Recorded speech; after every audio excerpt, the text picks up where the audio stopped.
Gusto de saludarte. Muy buenas tardes, estimados participantes. Es un gusto saludarlos a través de esta plataforma virtual. Vamos a disertar en esta presente tarde sobre un capítulo muy interesante que es la actuación del personal de enfermería en el cuidado del paciente crítico, ¿sí? Bueno, de todo lo que ha acontecido, ¿no?, a lo largo de esta pandemia del COVID-19, lógicamente que hemos podido observar, mire, la necesidad imperiosa de manejar de una manera adecuada y oportuna a un paciente crítico, ¿sí?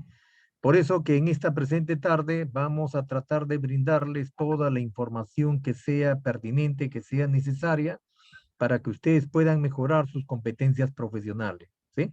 Sabemos que el paciente crítico puede ser manejado en una unidad especializada, como es la unidad de cuidados intensivos, y también puede ser manejado este paciente crítico en las salas de emergencia, ¿sí? Tenemos dos escenarios donde se manejan este tipo de pacientes.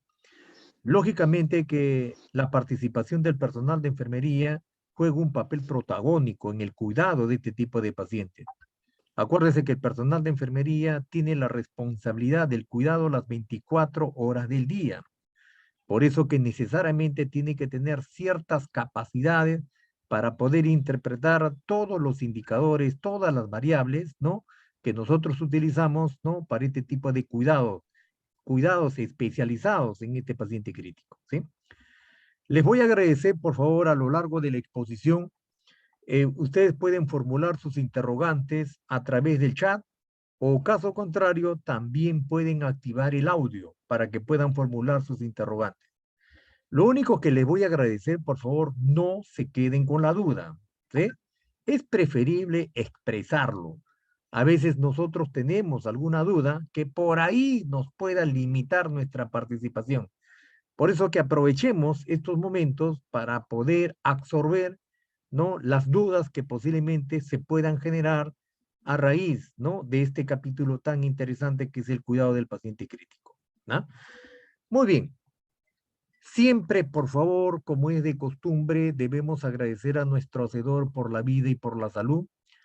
Si nosotros estamos presentes hoy en estos momentos, no es gracias a su infinita misericordia y su infinita bondad, ¿sí? Siempre nos indican que la vida es lo más preciado en este mundo y tenemos que esforzarnos para poder conservarla.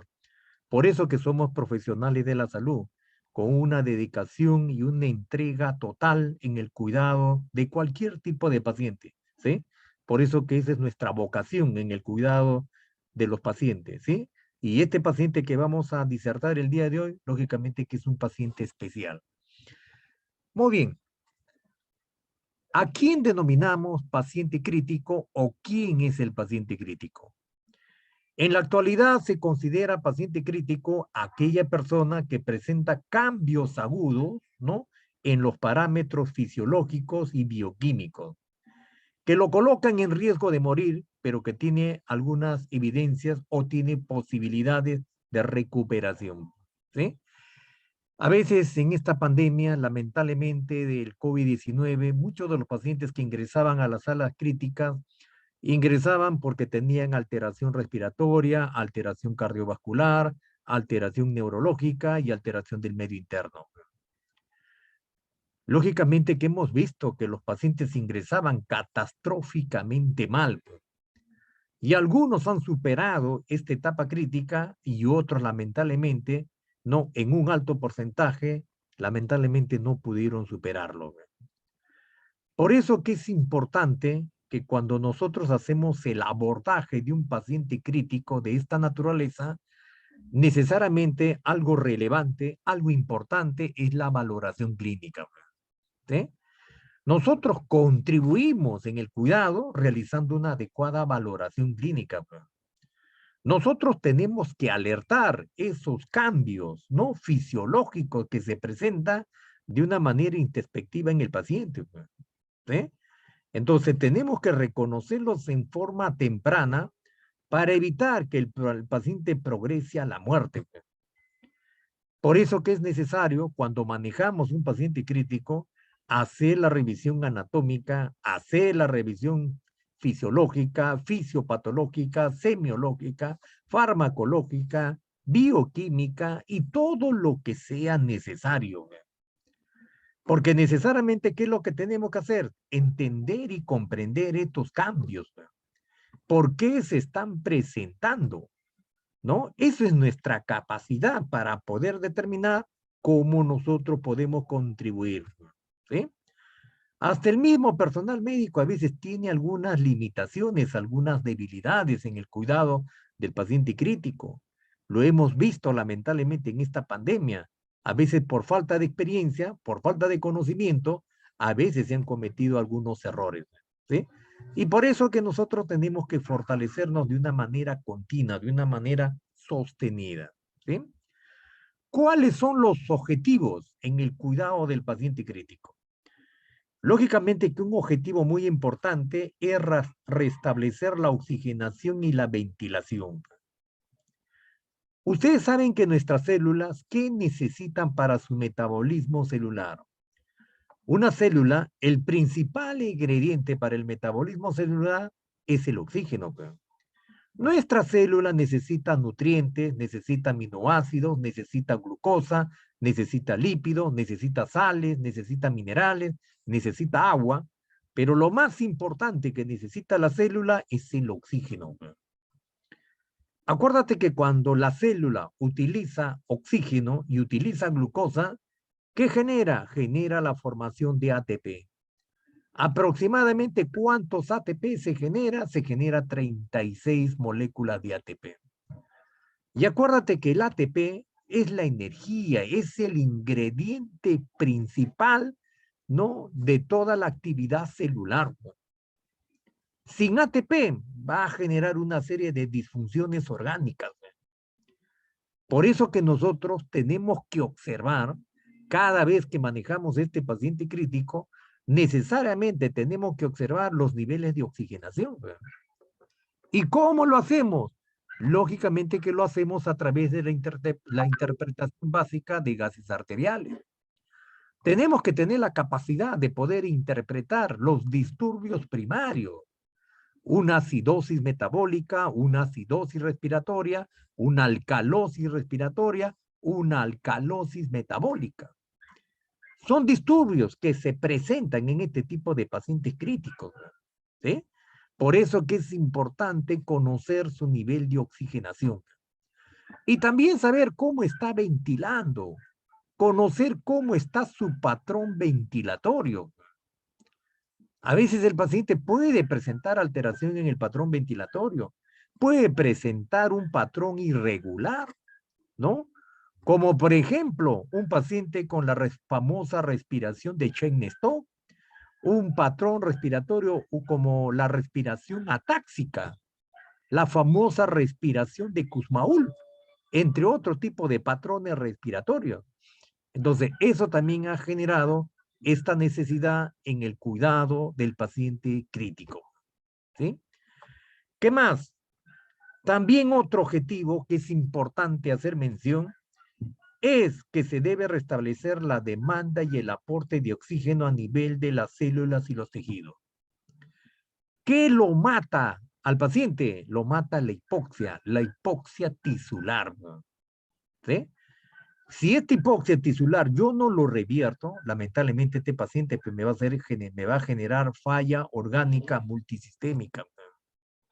Cuando ingresa un paciente crítico catastróficamente inestable, posiblemente por una descompensación hemodinámica, a veces el paciente, ¿qué genera? Me genera hipoperfusión tisular.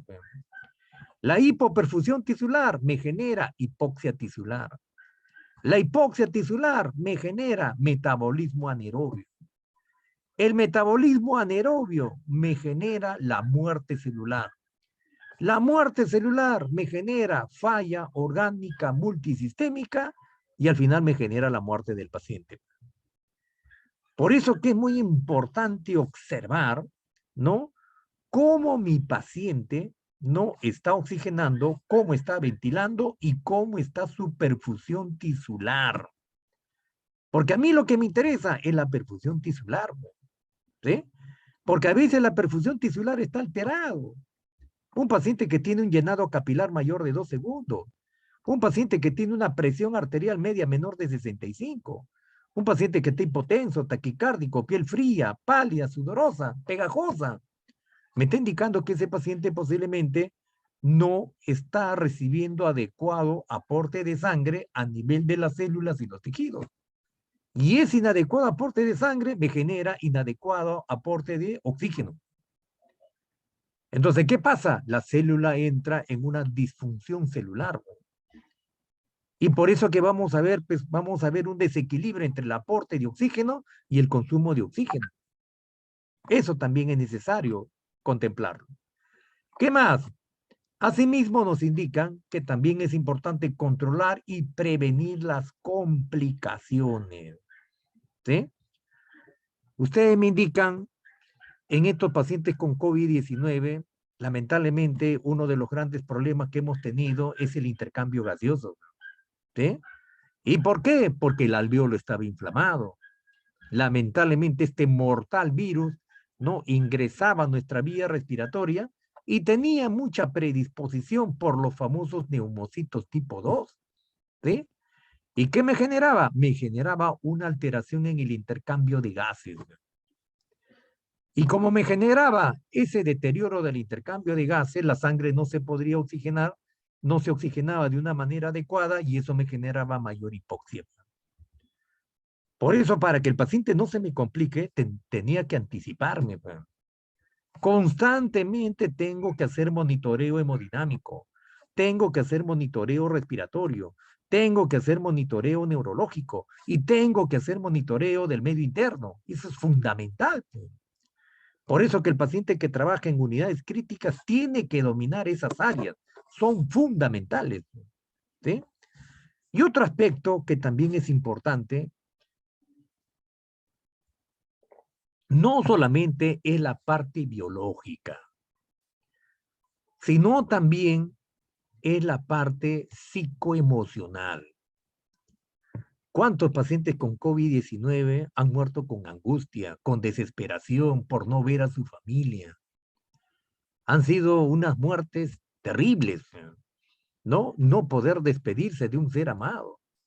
Por eso que a veces ese paciente crítico también requiere el apoyo emocional, ¿sí? A veces brindarle un soporte emocional a ese paciente crítico también es adecuado, es necesario, es indispensable. Entonces considero que todo este cuidado que nosotros ofrecemos al paciente crítico tiene que ser de una manera holística. Es cuerpo, es alma, es espíritu, ¿sí? No solamente observarlo desde el punto de vista biológico, sino de una manera integral. Muy bien. Cuando ingresamos a la sala de paciente crítico, lógicamente que a veces a ese paciente lo vamos a ver sometido a ventilación mecánica, ¿sí? Porque a veces ese paciente crítico está inestable, ¿sí? Tiene un patrón respiratorio ineficaz, tiene un deterioro de intercambio de gases, es un paciente que tiene deterioro de la ventilación, es un paciente que tiene una limpieza ineficaz. Entonces ese paciente tiene incapacidad ventilatoria y tiene incapacidad oxigenatoria.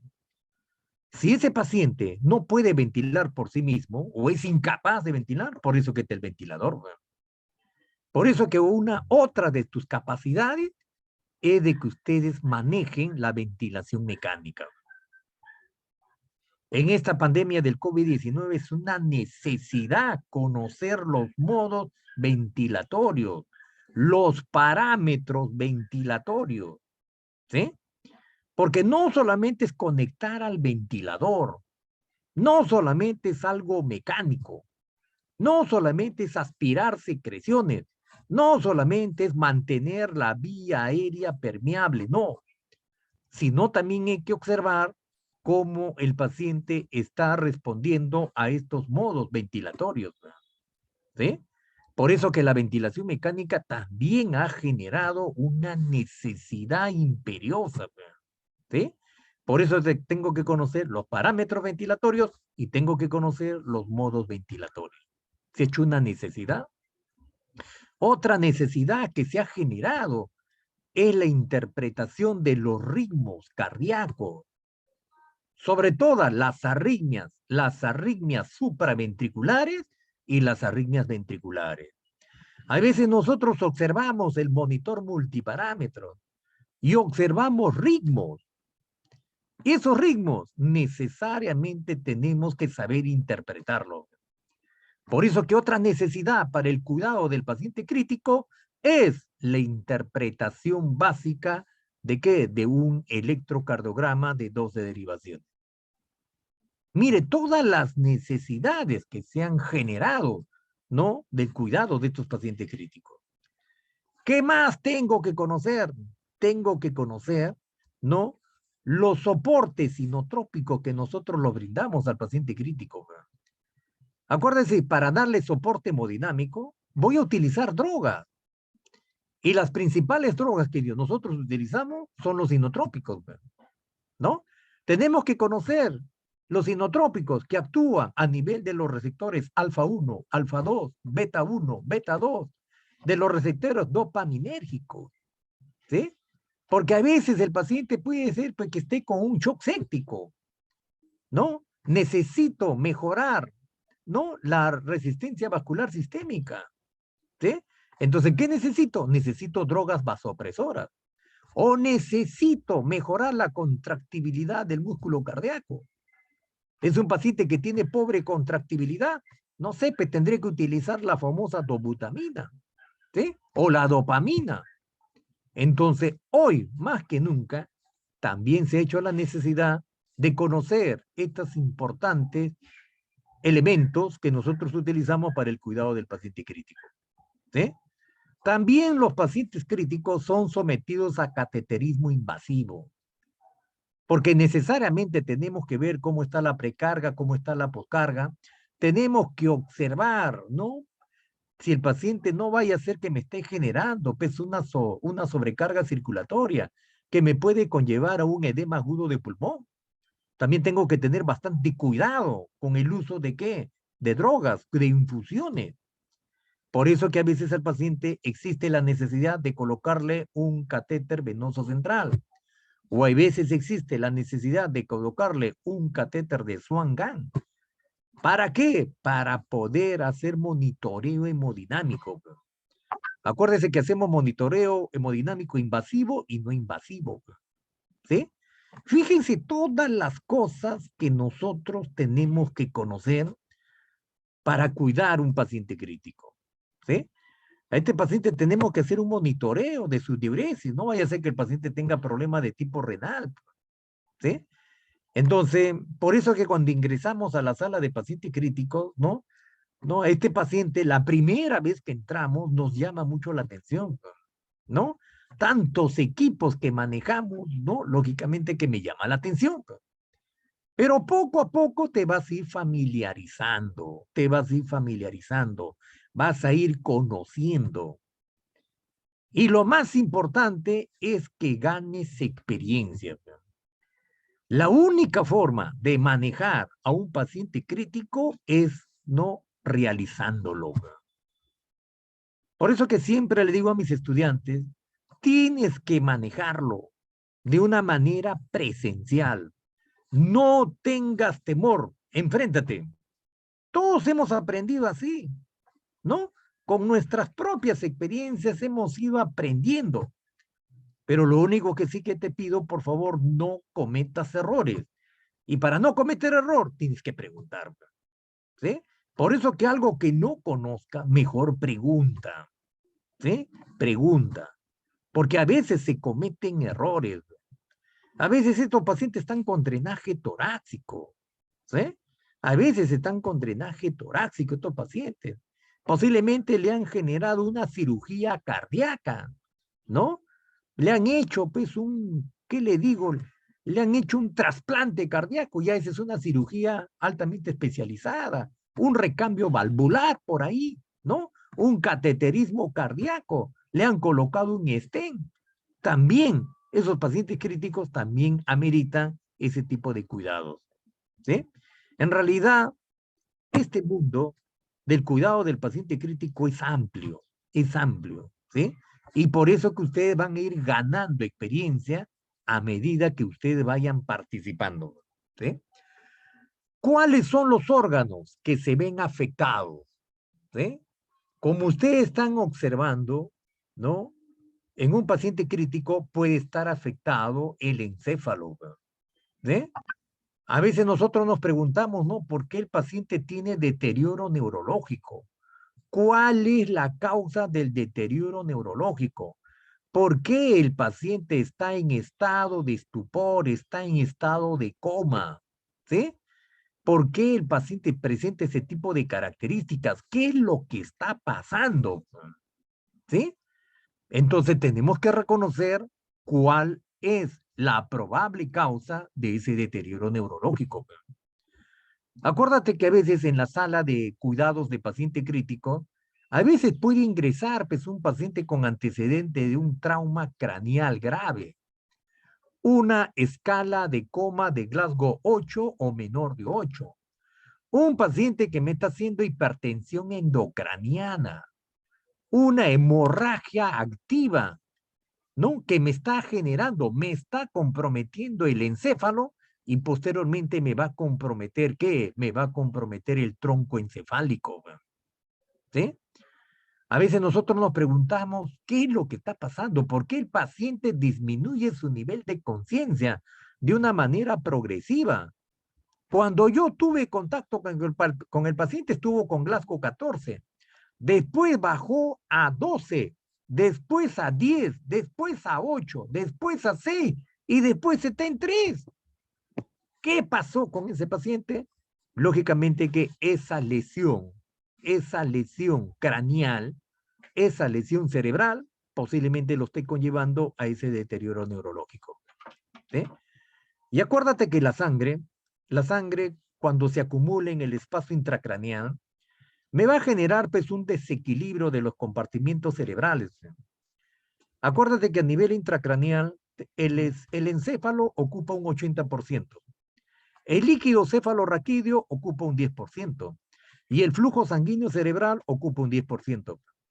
Cuando hay un equilibrio de esos compartimentos, lógicamente que tú tienes una presión intracraneal entre 0 a 15 milímetros de mercurio.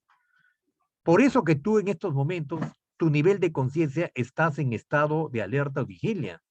Por eso que tu nivel de conciencia ahorita está conservado, ¿no?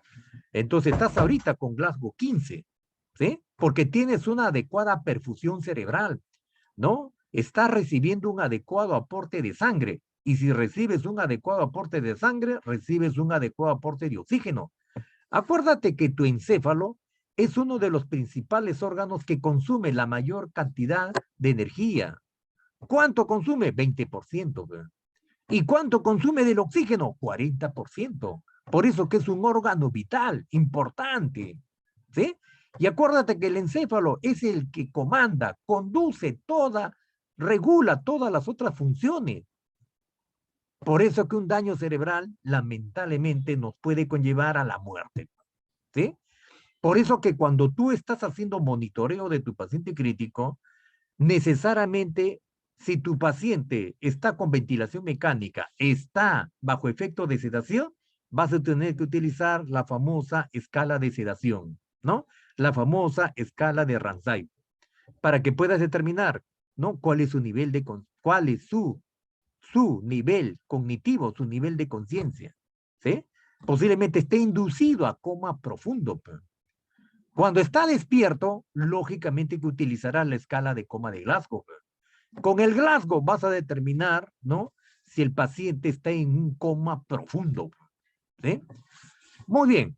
Otro órgano que también se puede comprometer es el corazón. Y acuérdate que el corazón también es otro órgano vital, importante. Este órgano, ¿qué hace? Bombea sangre, ¿no? Acuérdate que este corazón tiene 4 fenómenos. Tiene el fenómeno mecánico, tiene el fenómeno eléctrico, tiene el fenómeno hemodinámico y tiene el fenómeno acústico. Güey. Es un órgano importante, ¿sí? Y acuérdate que el corazón, ¿qué hace? Lógicamente que bombea sangre y también recibe sangre. Güey. Por eso que tu corazón, su principal función es mantener un adecuado gasto cardíaco. ¿Y qué es el gasto cardíaco? El gasto cardíaco es la cantidad de sangre que bombea el ventrículo izquierdo a través de la aorta en un minuto. ¿Y cómo determinas el gasto cardíaco? Multiplicando la frecuencia cardíaca por el volumen sistólico o volumen de inyección. ¿Sí? ¿Cuánto es aproximadamente tu gasto cardíaco? Aproximadamente 5 litros, ¿no? O 5.000 centímetros cúbicos, ¿no? Entonces, por eso que es muy importante que ustedes también observen la actividad cardíaca, ¿sí? Y por eso que también es importante el monitoreo hemodinámico que te vamos a indicar a continuación. ¿Qué otro órgano se va a ver comprometido? Es el sistema respiratorio, tus pulmones. ¿Y tu pulmón? ¿Cuál es su función? La función de tu pulmón es oxigenar la sangre. Por eso que este sistema respiratorio tiene 4 sucesos funcionales. El primer suceso funcional ¿cuál es? Es la ventilación pulmonar. ¿Y en qué consiste la ventilación pulmonar? En el ingreso del aire atmosférico que contiene oxígeno y la salida del CO2. El segundo suceso funcional es el intercambio de gases, que se realiza a nivel de la membrana alveolo capilar y se produce por una diferencia de presiones entre el oxígeno y el CO2. El otro suceso funcional es el transporte de gases. ¿Quién transporta el oxígeno? La hemoglobina. Por eso que es importante también observar, ¿no? Los parámetros laboratoriales, cómo está la hemoglobina. Es importante determinar cuánto se tiene de hemoglobina para saber si hay un adecuado transporte de oxígeno.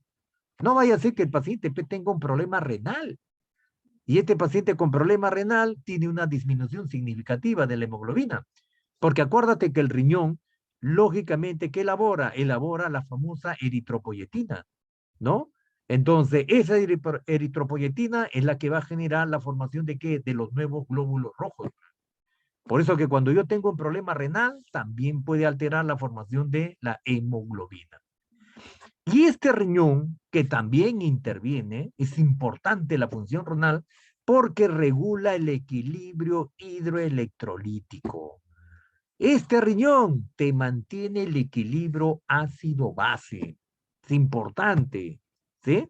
Entonces, este riñón también juega un papel importante en la regulación de la homeostasis. ¿Y qué es la homeostasis? Es el equilibrio del medio interno, ¿sí? Por eso que todos estos órganos que te estoy manifestando son órganos que se van a ver comprometidos en un paciente crítico, ¿sí? Dependiendo cuál es la causa de que este paciente haya ingresado a esa inestabilidad, entonces vamos a hacer énfasis, ¿no? En los diferentes tipos de órganos, ¿sí? Muy bien. También vemos pacientes que pueden hacer problemas, que pueden ingresar a una situación crítica, ¿no? Cuando son sometidos a cirugía, ¿no? Una cirugía de alta complejidad que también lo puede condicionar a un estado de inestabilidad, ¿sí? Muy bien. Hasta acá, ¿existe alguna pregunta, alguna duda, alguna interrogante hasta acá? ¿Alguna duda, alguna interrogante? Pueden activar su audio o pueden a través del chat. ¿Alguna pregunta, alguna duda hasta acá? Con confianza.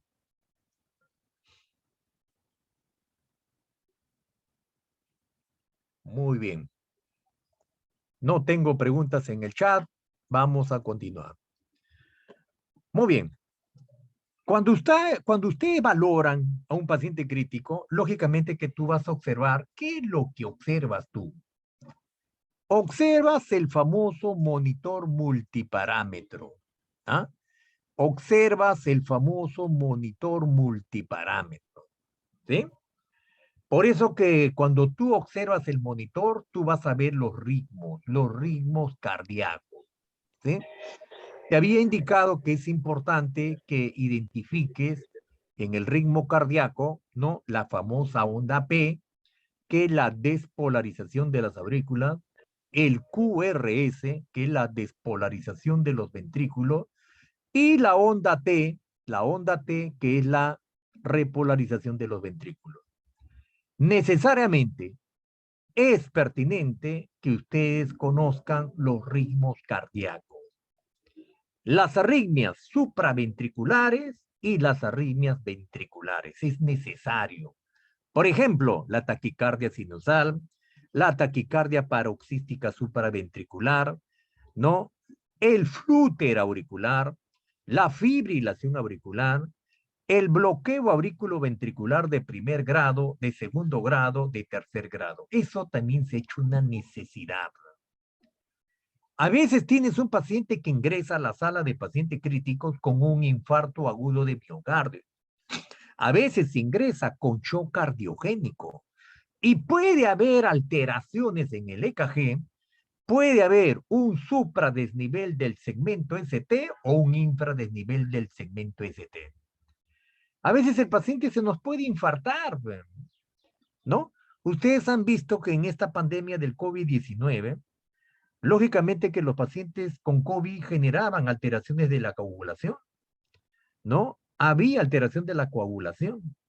Lamentablemente había una alteración del perfil, ¿no? Del perfil hemostático, ¿no? Estos pacientes a veces me generaban tromboembolismo pulmonar, ¿sí? Y a veces que también, ¿qué me generaban? Me generaban que parte de esos coágulos me podrían obstruir las arterias coronarias, ¿no? Y podrían condicionarme a un infarto agudo de miocardio. Entonces, el lima extenso, el infarto agudo de miocardio extenso, también me puede generar compromiso hemodinámico. ¿Por qué? Porque me compromete la contractibilidad, ¿sí? Por eso que yo les recomiendo, por favor, tener siempre en consideración estos ritmos, ¿sí? Sobre todo los ritmos letales. La famosa taquicardia ventricular y la famosa fibrilación ventricular. Esos ritmos letales tenemos que observarlos, ¿sí? Muy bien. Otra cosa que debes observar en el monitor multiparámetro, ¿no? Es tu presión arterial, ¿no? ¿Sí? Acuérdate que la presión arterial, ¿no? En condiciones de normalidad es 120 la sistólica y 80 la diastólica, ¿sí? Y tu presión arterial media es más o menos 93. Por eso que cuando tú tienes una presión arterial media menor de 60 milímetros de mercurio, te está indicando que ese paciente tiene compromiso hemodinámico. Ahora, la pregunta es, ¿quién me está generando ese compromiso hemodinámico? ¿Será un shock hipovolémico? ¿Será un shock cardiogénico? ¿Será un shock séptico? ¿Será un shock obstructivo? Fíjense la necesidad que genera identificar qué es lo que está generando esta inestabilidad hemodinámica, ¿sí? Por eso que es importante que ustedes necesariamente tienes que determinar, ¿no? ¿Cuál es la probable causa de ese compromiso hemodinámico? ¿Sí? Acuérdate que una presión arterial media, tu PAN, es entre 70 y 110. ¿Y cómo determinas tu presión arterial media? Determinas, ¿no? Sumando dos diastólicas más una sistólica entre 3.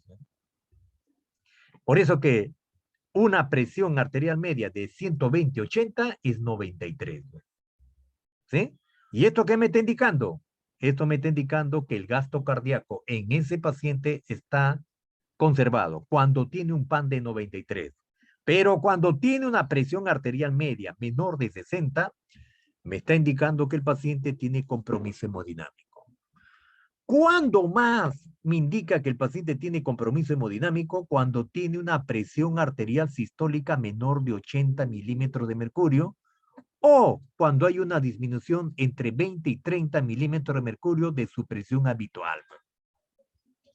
Eso también me está indicando que hay compromiso hemodinámico, ¿sí? Cuando también me indica que hay un riesgo potencial de compromiso hemodinámico, cuando tu paciente tiene una presión arterial diastólica mayor de 120. ¿Qué me está indicando una presión arterial mayor de 120? Me está indicando que ese paciente está haciendo una encefalopatía hipertensiva. Puede ser una urgencia o puede ser una emergencia hipertensiva.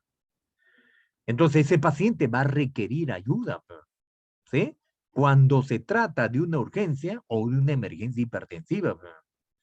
Hemos visto que estos pacientes, una de las complicaciones de las emergencias hipertensivas es que el paciente puede progresar a un desorden cerebrovascular de tipo hemorrágico, ¿no? Entonces, ese debes hemorrágico también lo conlleva un estado de inestabilidad al paciente. Hasta lo puede conducir a la muerte. Por eso que hay que controlar, ¿sí? Muy bien. Otro indicador también es la frecuencia respiratoria. La frecuencia respiratoria mayor de 35.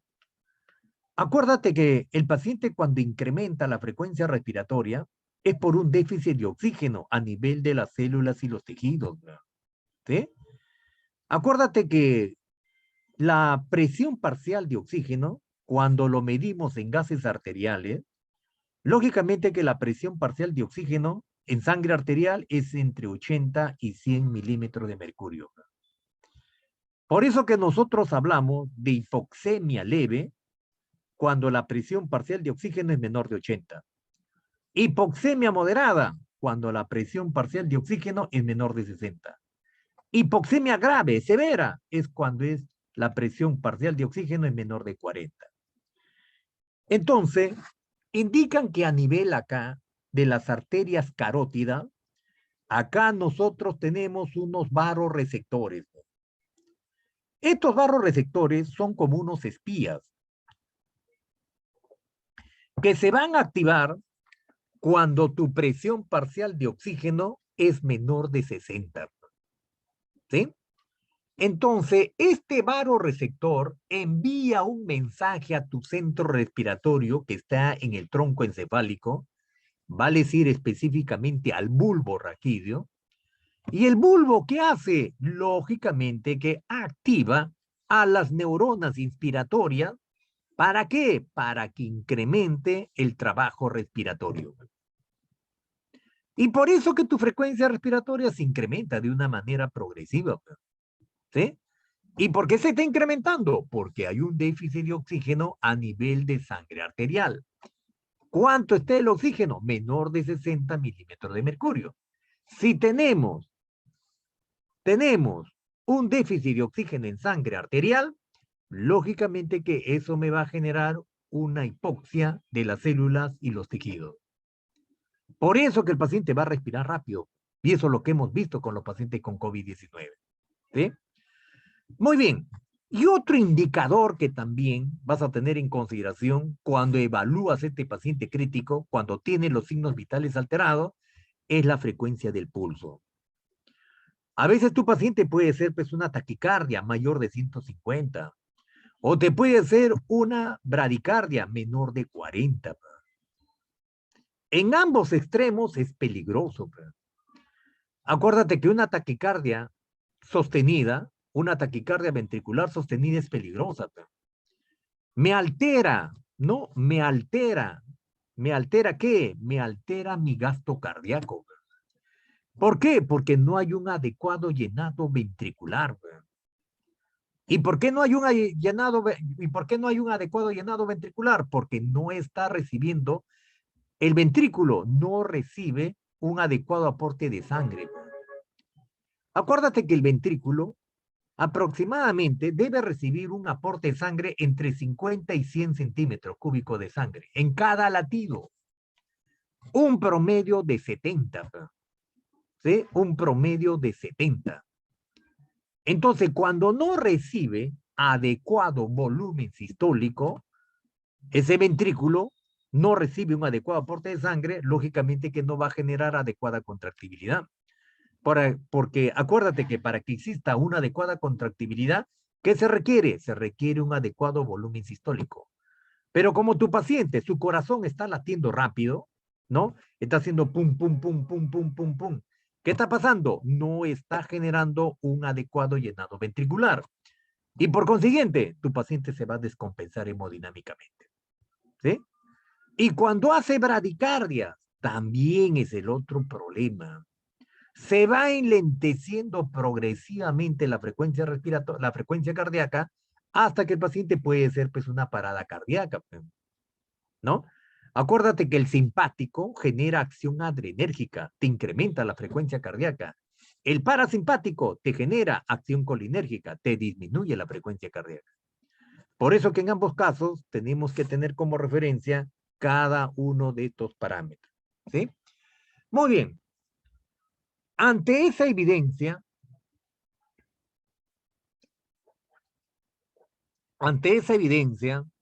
es necesario, ¿no?, realizar una monitorización hemodinámica en el paciente crítico.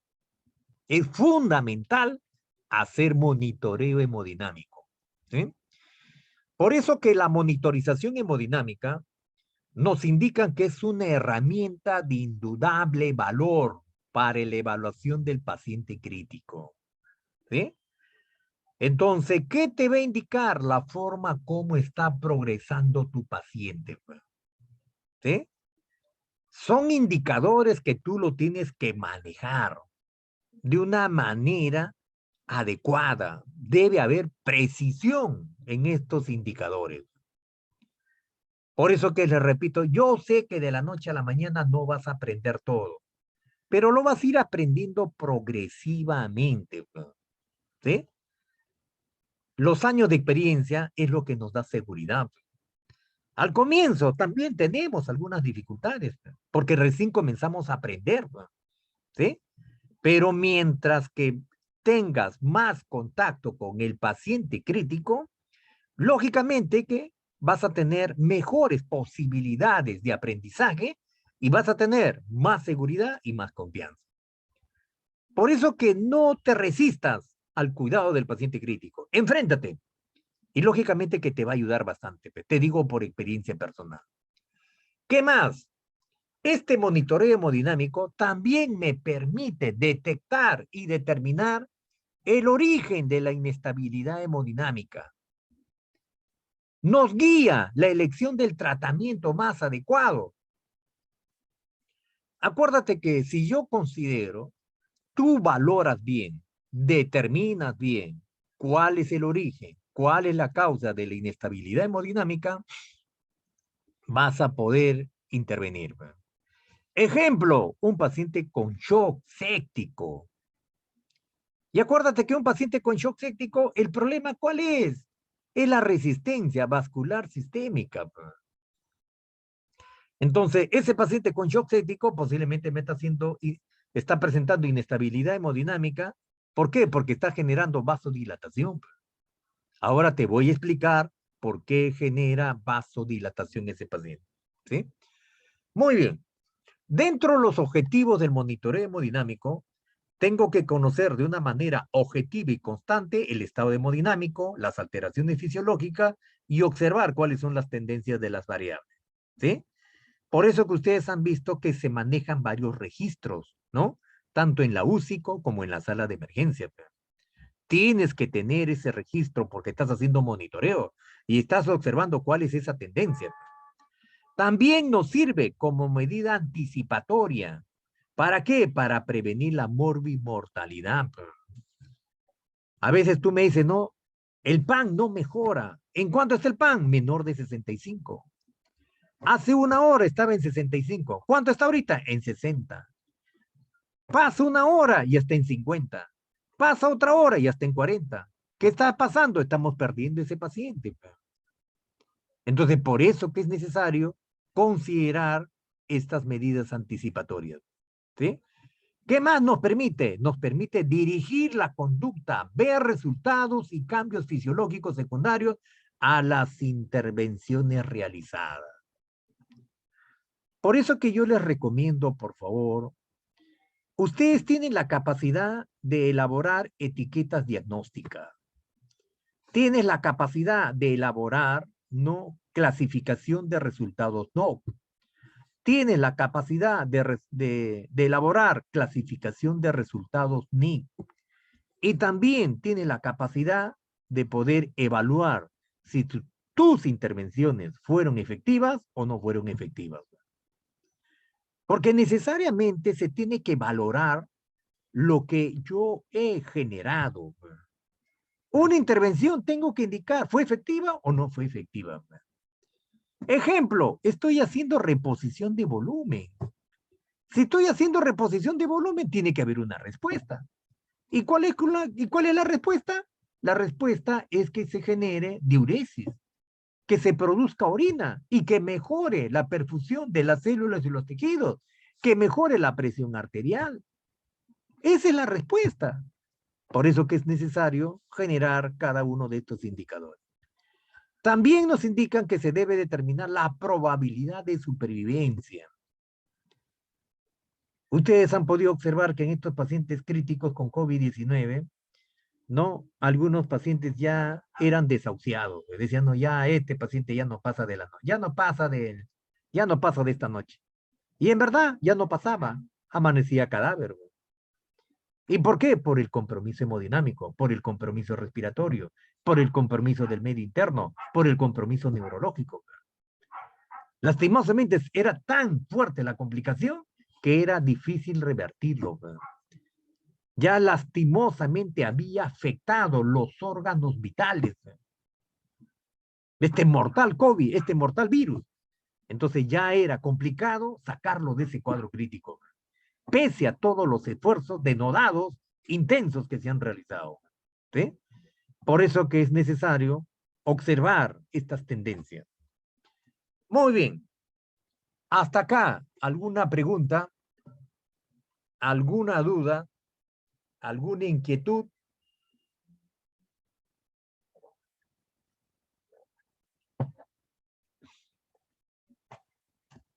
A ver, vamos a ver en el chat. Muy bien. Bustamante Vázquez me dice que todo está claro. Muy bien. Te felicito por tu participación. Muy bien, vamos a continuar.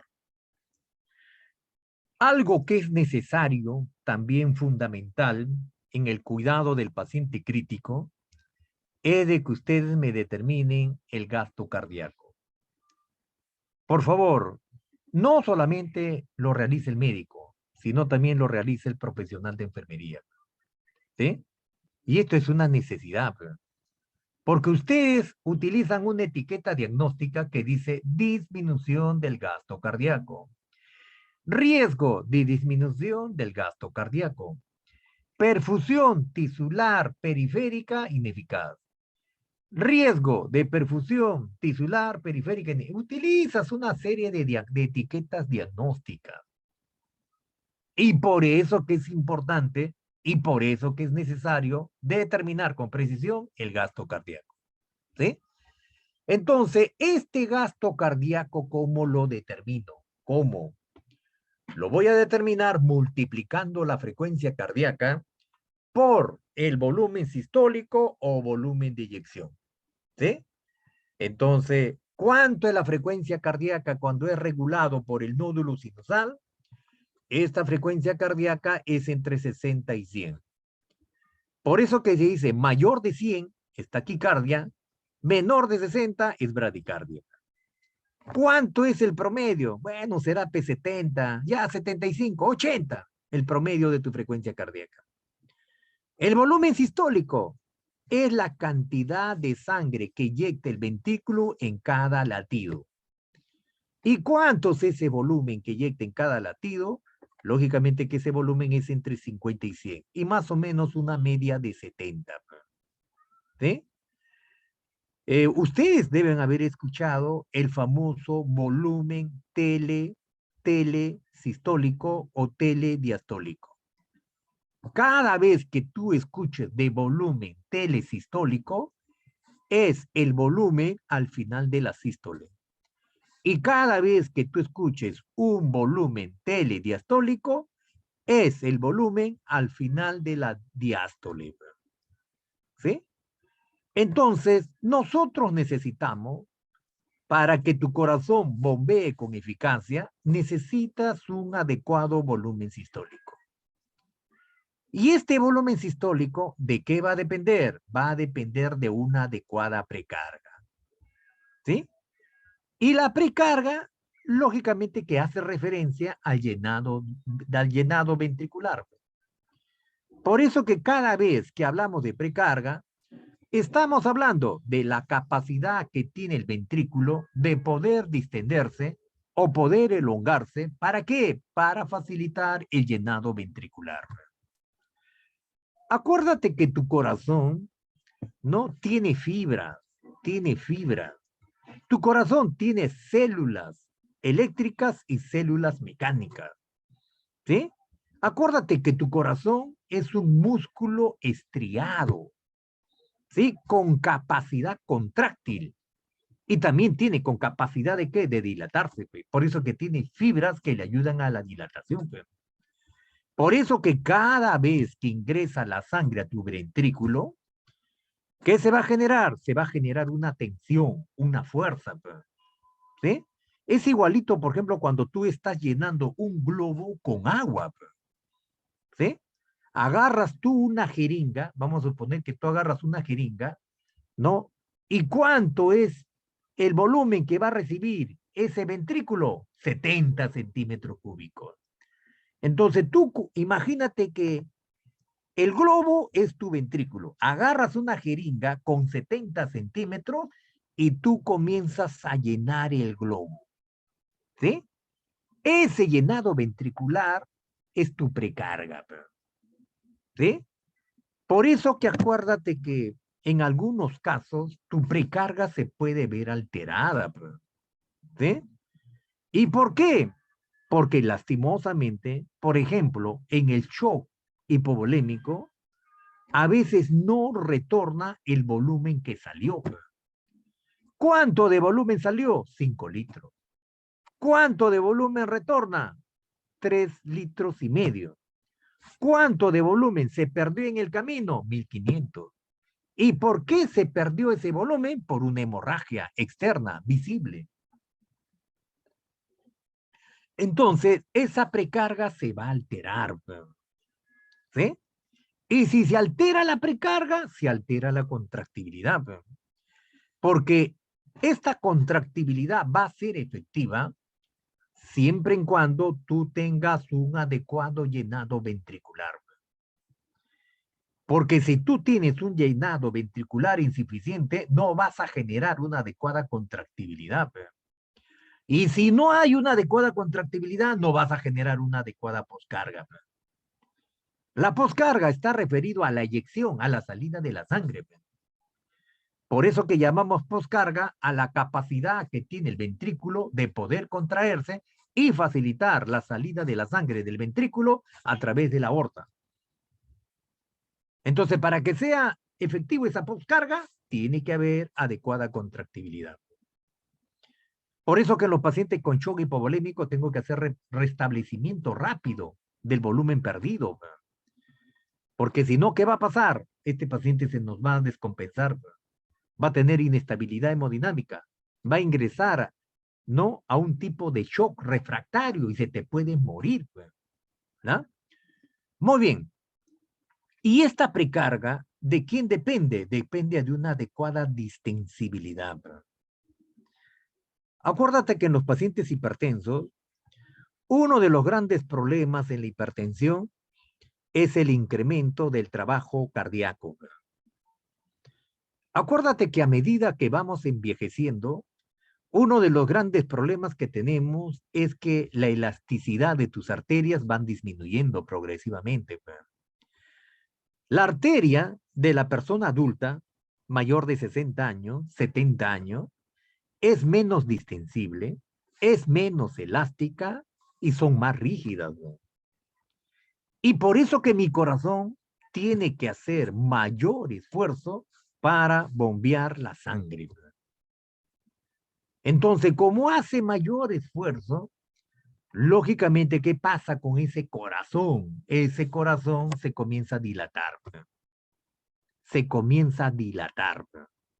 Me genera lo que es la famosa cardiomegalia. Entonces, ¿qué va a pasar? Es un corazón dilatado. Y un corazón dilatado es poco contráctil. Entonces, ¿qué va a pasar? Me puede conllevar a inestabilidad hemodinámica. Y eso es lo que vemos a los pacientes con insuficiencia cardíaca congestiva.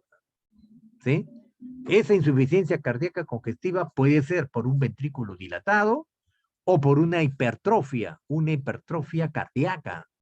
Ha habido engrosamiento, endurecimiento del tabique interventricular, ¿no? Ha habido un engrosamiento de las paredes del ventrículo. Y lógicamente que me afecta un adecuado llenado ventricular y por eso que el paciente también me puede generar inestabilidad hemodinámica. ¿Sí? Muy bien. Continuamos. También es importante que tú valores en el paciente crítico, ¿no? La presión arterial media. Ya te he indicado que para determinar la presión arterial media, tú vas a sumar 2 diastólicas más una sistólica entre 3. ¿Sí? Y esa presión arterial media, ¿cómo lo determino? Lo determino, ¿no? A través del gasto cardíaco. ¿Sí? Si tú tienes un gasto cardíaco disminuido, vas a tener una presión arterial media disminuida. O sea, es directamente proporcional. Disminuye tu gasto cardíaco, disminuirá tu presión arterial media. ¿Sí? ¿Y cómo más lo determinas la presión arterial media? Con la resistencia vascular sistémica.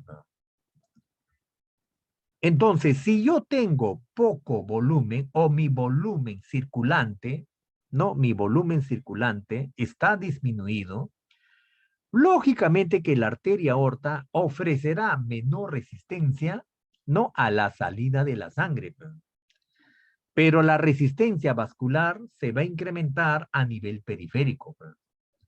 A la salida, posiblemente, la aorta ofrecerá menor resistencia.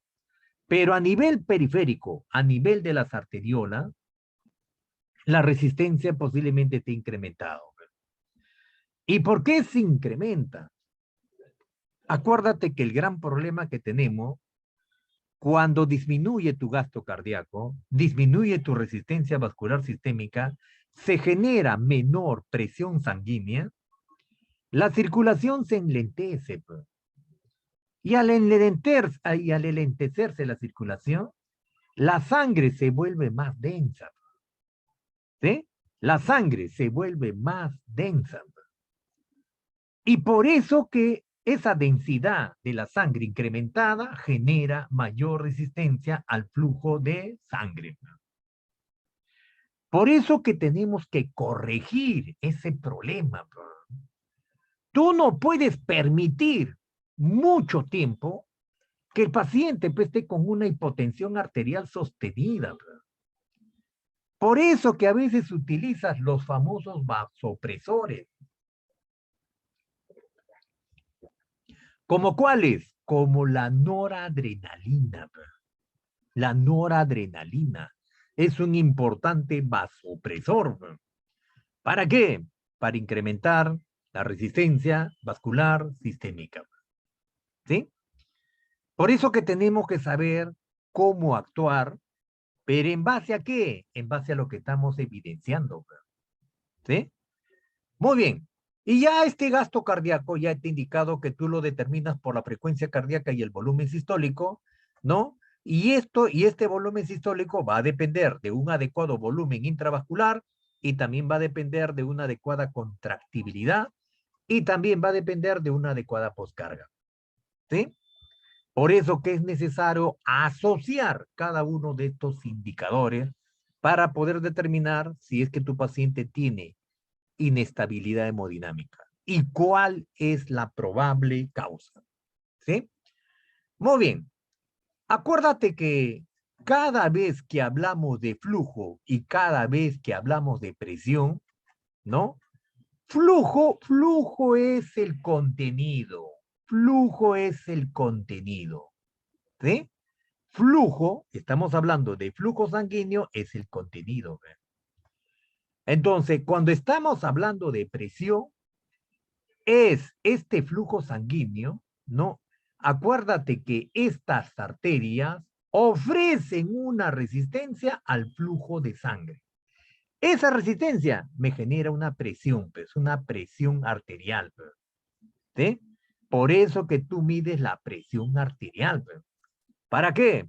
para poder determinar las condiciones hemodinámicas de tu paciente. ¿Sí?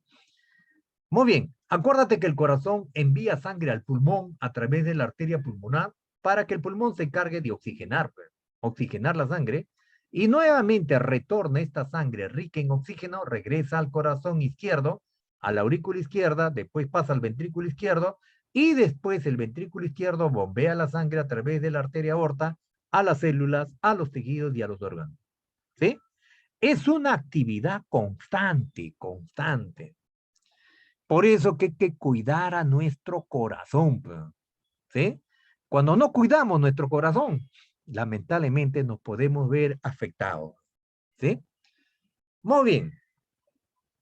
¿Cómo realizamos la valoración de nuestro sistema cardiovascular en el paciente crítico? Lo primero que tienes que valorar es el nivel de conciencia, ¿sí? Por ejemplo, un paciente que tiene un shock hemorrágico grado 3, grado 3, ¿qué significa? Grado 3 significa que tu paciente ha perdido 30% del volumen circulante. ¿Y cuánto es el 30% del volumen circulante? Si el volumen circulante es 5 litros, 30% será ¿cuánto? 1500, un litro y medio. Entonces, ¿eso qué me puede generar? Esa pérdida de ese volumen, esa pérdida de ese volumen de sangre me puede generar estado de confusión.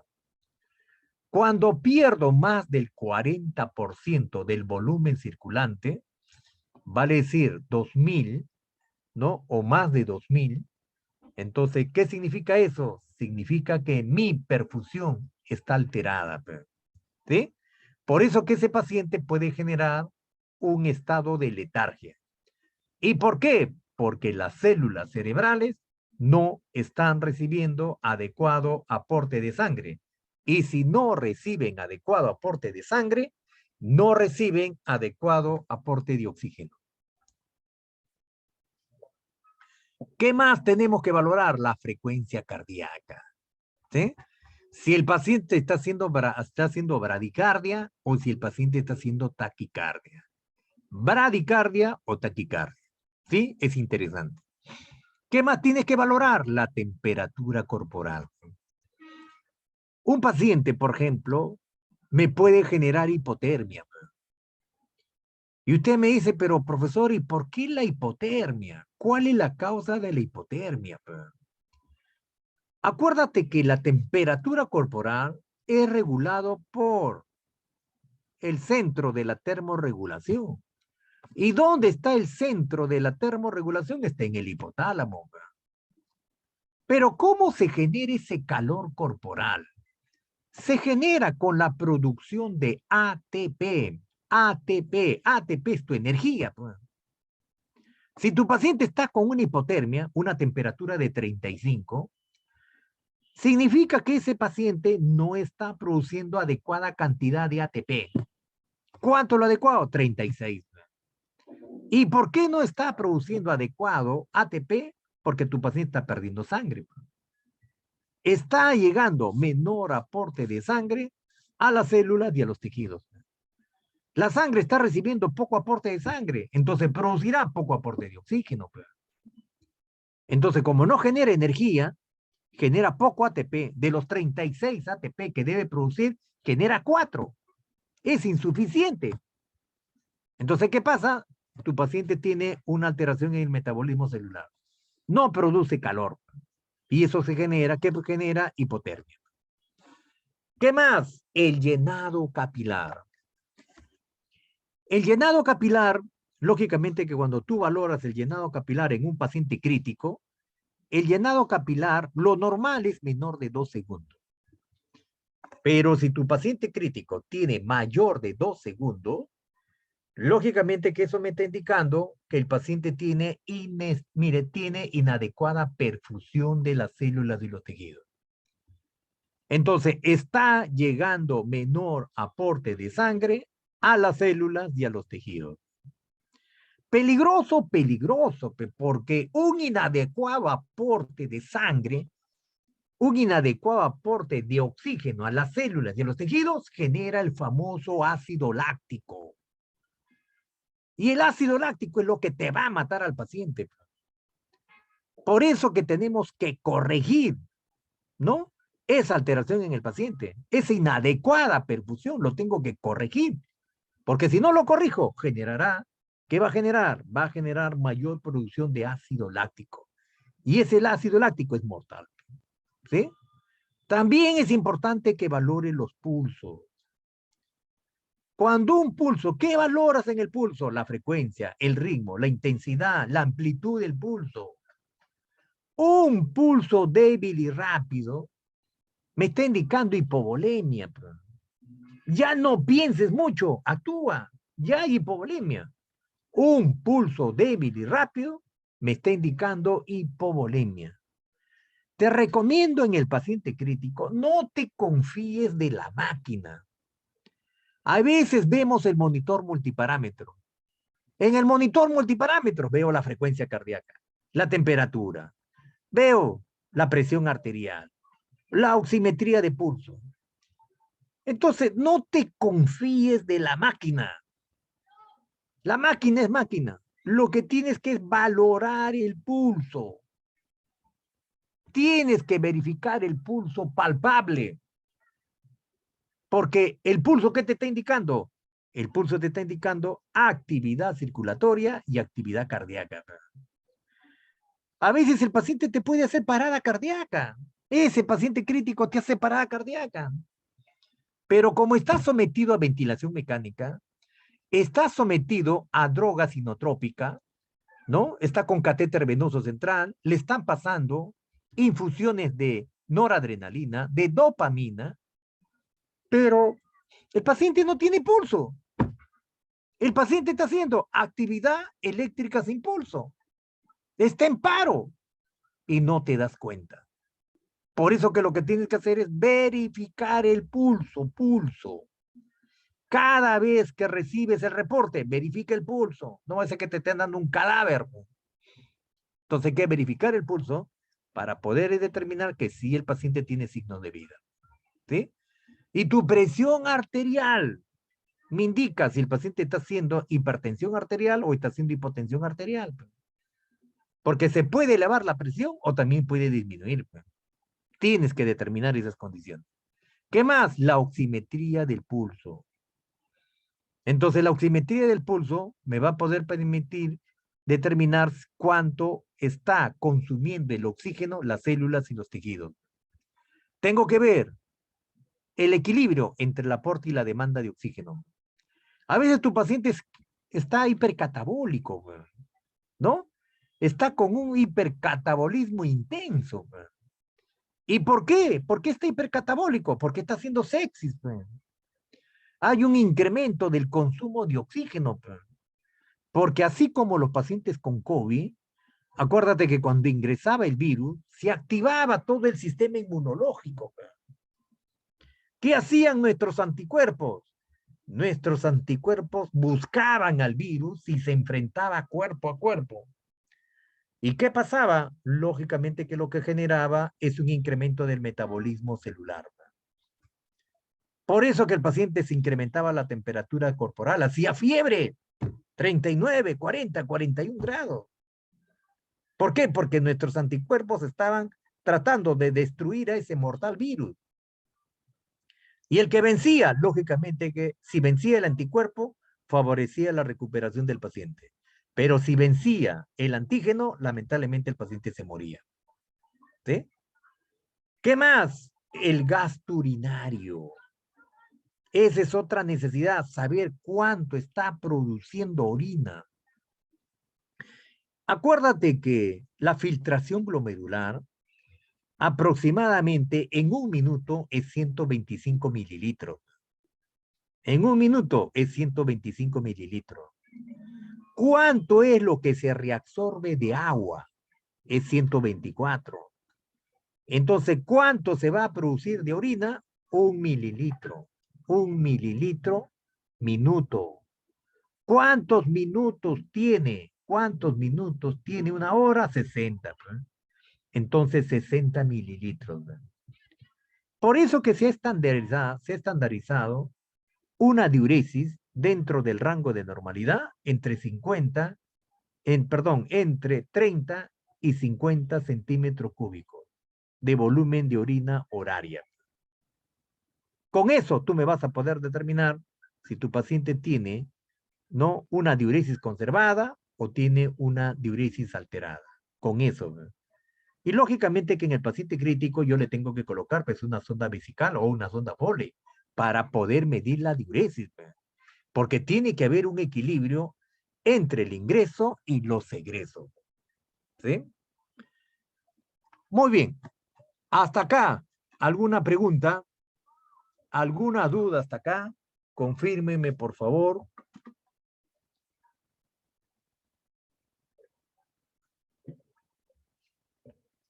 ¿Alguna duda? ¿Alguna interrogante? ¿Alguna inquietud? ¿Todo está claro? Confírmenme. Puede ser a través del chat o también puedes activar el audio. Confírmame.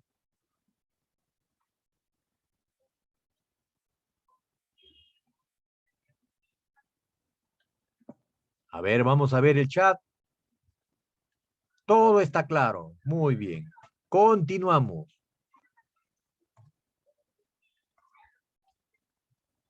Ya. Muy bien. ¿Qué sucede en el paciente crítico con shock hipovolémico? ¿Ah? ¿Qué es lo que sucede con tu paciente crítico con shock hipovolémico? ¿Sí? Te había indicado que para determinar la presión arterial media tenías que determinar el gasto cardíaco, ¿no? Y se tenía que determinar la resistencia vascular sistémica. ¿Sí? Ya te he indicado que este gasto cardíaco lo determinas por el volumen sistólico y por la frecuencia cardíaca. ¿Sí? Para determinar la resistencia vascular sistémica, yo te tengo que hacer un cateterismo. ¿Sí? Te tengo que colocar el famoso catéter de Swan-Ganz para medir tu resistencia vascular sistémica, que se mide en DINA. ¿Sí? Entonces, eso lo hace el médico. ¿Sí? Lo hace el médico. ¿Sí? Porque el que instala el catéter, ese catéter de Swan-Ganz es el médico. ¿Quién hace el cuidado? Tú haces el cuidado. ¿Sí? ¿Y para qué justamente utilizamos estos catéteres? Lógicamente que el catéter venoso central me sirve para medir la presión de la aurícula derecha.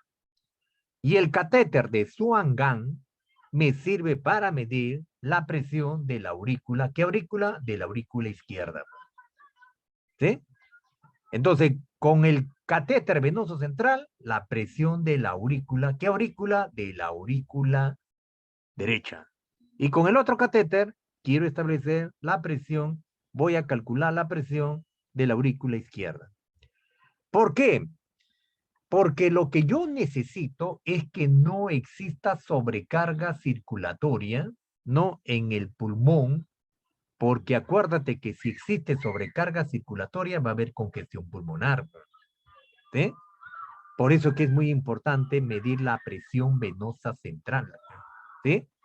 Una presión venosa central más o menos es entre 6 a 12 milímetros de mercurio. Cuando esté en 12, hay que parar la mano. Ya hay sobrecarga circulatoria.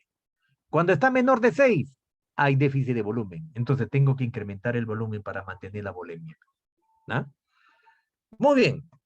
En el shock hipovolémico, ¿qué es lo que está pasando?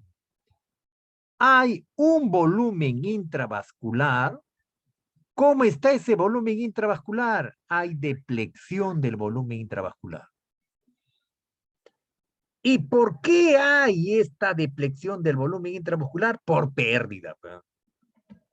¿Qué está perdiendo? El paciente está perdiendo sangre, ¿no? Por una hemorragia activa.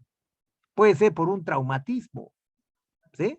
Está perdiendo sangre o está perdiendo líquidos corporales. Líquidos corporales.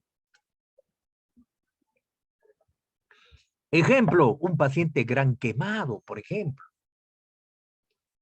Entonces, este paciente, su problema principal de este paciente crítico es el volumen intravascular.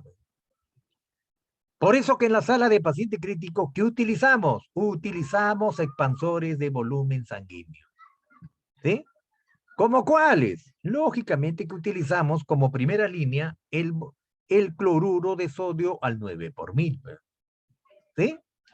¿Y qué significa cloruro de sodio al 9 por mil?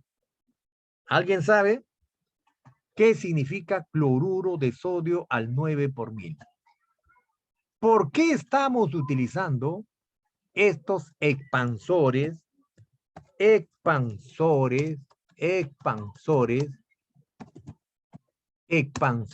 volumen sanguíneo? ¿Por qué? Expansores del volumen sanguíneo. Muy bien. Acuérdate que es muy importante hacer la reposición, ¿no? Hacer la reposición. Y usted me dice, ¿sabe qué, profesor? A mí me han indicado que utilice el cloruro de sodio al 9 por mil. Cloruro de sodio, ¿no? Cloruro de sodio al 9 por mil. ¿Sí? Cloruro de sodio al 9 por mil. ¿Por qué estoy utilizando este cloruro de sodio al 9 por mil? ¿Por qué? Porque este cloruro de sodio tiene parecida osmolaridad. ¿A qué? Al plasma sanguíneo.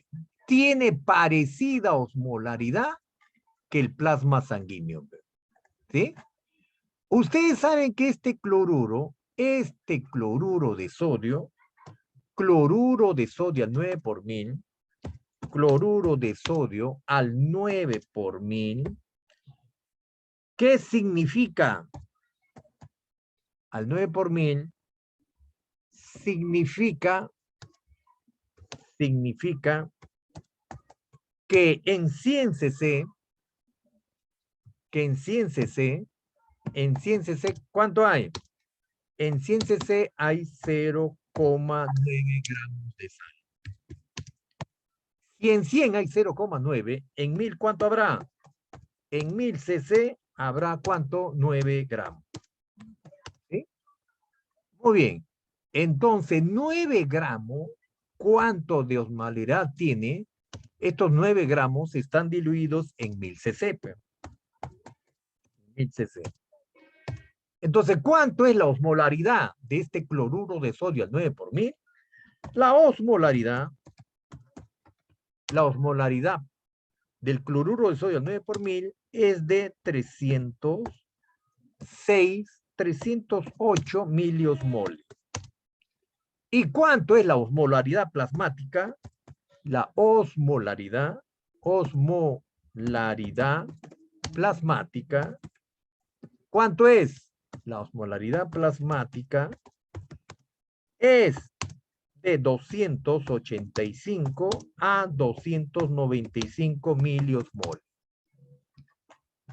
Por eso que ustedes, ¿no? Por eso que ustedes, ¿no? ¿Ustedes qué utilizan? ¿Qué están utilizando? Cloruro de sodio al 9 por mil. ¿Por qué? Porque en este paciente crítico, su problema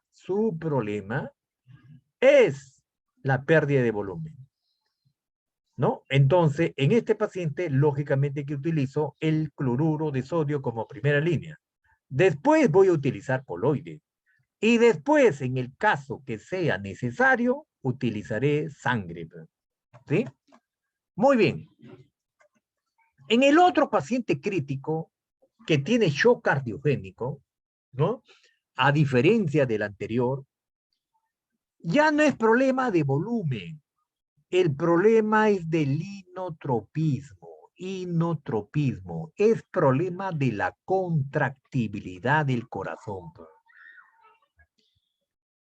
Si a este paciente, por ejemplo, ustedes utilizan, porque a veces sucede, cuando llega la emergencia, sucede eso.